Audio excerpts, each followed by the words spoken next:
আজকে পুঁই শাক রান্না করব। আর পুঁই শাকটা না বাজার থেকে কিনে আনিনি।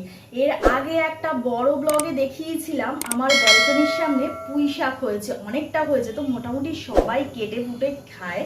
আর একটুখানি ছিল, ভাবলাম আজকে ওইটাকে তুলে আনি। আর বাজার থেকে আলু, কুমড়ো, বেগুন এনেছি। এক্সট্রা যেটা অ্যাড করব সেটা হচ্ছে আমার পিসি শাশুড়ির হাতের এই বিউলির ডালের বড়ি। অনেকগুলো বড়ি দিয়েছিল, কিন্তু খেয়ে এতটা কমিয়ে দিয়েছি দেখো। তো যাই হোক, এখন কড়াতে তেল দিচ্ছি। ডালের বড়িগুলো আগে ভেজে নেব ভালো করে।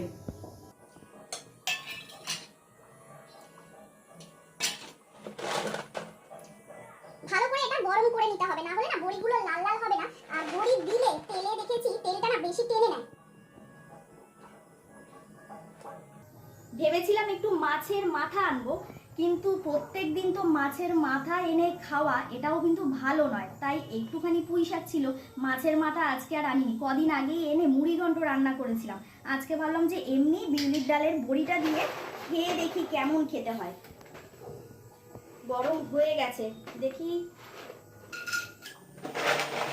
আরো কয়েকটা দিন।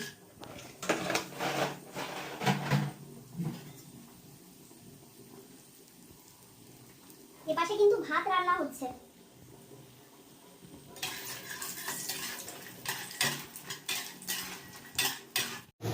পাঁচফোড়ন দিয়ে দিলাম।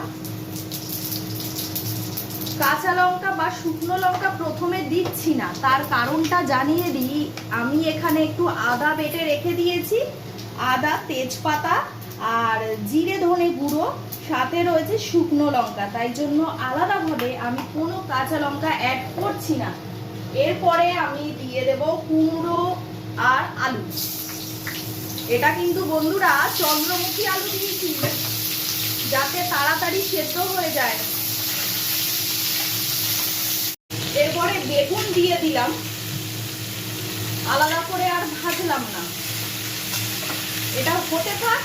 আর গ্যাসের সাশ্রয় করার জন্য পুঁই শাকটা আমি একটা সিটি দিয়ে নিয়েছি প্রেসারে, না হলে না এই ডাটাগুলো সেদ্ধ হতে হতে অনেকক্ষণ গ্যাস পড়ে। আজকে ভেবেছি পুঁই শাকটা এইভাবে করব, আর একদিনকে ট্রাই করব চিংড়ি মাছ দিয়ে। কিন্তু পুঁই শাক আর চিংড়ি মাছ দুটোতেই কিন্তু অ্যালার্জি হয়। আমার যদিও অ্যালার্জি নেই, আর আমার ছেলের অ্যালার্জি আছে, তাই ওকে এটা দেবো না। দেখা যাক আজকে কিরকম হয়। আর এত গরম, একদিকে এক্সস্ট ফ্যান চলছে আর একদিকে পুরো দরদর করে ঘামছি। ওইদিকে জানলাটাও খুলতে পারছি না, প্রচন্ড হাওয়া আসে, গ্যাস তো নিভেই যায়। এরপরে এই মশলাটা অ্যাড করে দেব, তবে পুরো মশলাটা কিন্তু দেব না, বাকিটা আমি ফ্রিজে রেখে দেব। অনেকটাই বেটে নিয়েছি, বেশি দিলে না ঝাল হয়ে যাবে। আচ্ছা বন্ধুরা, তোমাদের সাথে একটা কথা শেয়ার করছি, তোমরা আমাকে জানাও তো, এই 3 রকমের রেসিপি পুঁই শাক দিয়ে হয়। একটা হচ্ছে বড়ি দিয়ে, বিউলির ডাল বা যে কোনো ডালের বড়ি দিয়ে রান্না করা যায়। আর বাকি দুটো হচ্ছে চিংড়ি মাছ আর মাছের মাথা দিয়ে, যেটা ছেঁচড়া বলা হয়। আর কি রেসিপি তোমরা জানো পুঁই শাক দিয়ে, সেটা আমাকে অবশ্যই কমেন্ট করে জানাও। কারণ মাঝে মাঝে এইভাবে একটু অন্য রেসিপি ট্রাই করলে খেতে কিন্তু খুব ভালো লাগে। A few moments later. তো বন্ধুরা, এত ঘেমে গেছি, এখনো পর্যন্ত কিন্তু রান্না শেষ হয়নি। এই দেখো উচ্ছেগুলো কাঁচা রয়ে গেছে, এটা এবার রান্না করব। আর কি কি হয়েছে সেটা বরং তোমাদেরকে দেখিয়ে দিচ্ছি। গরম ভাত ধোয়া উঠছে কিন্তু ভাত থেকে।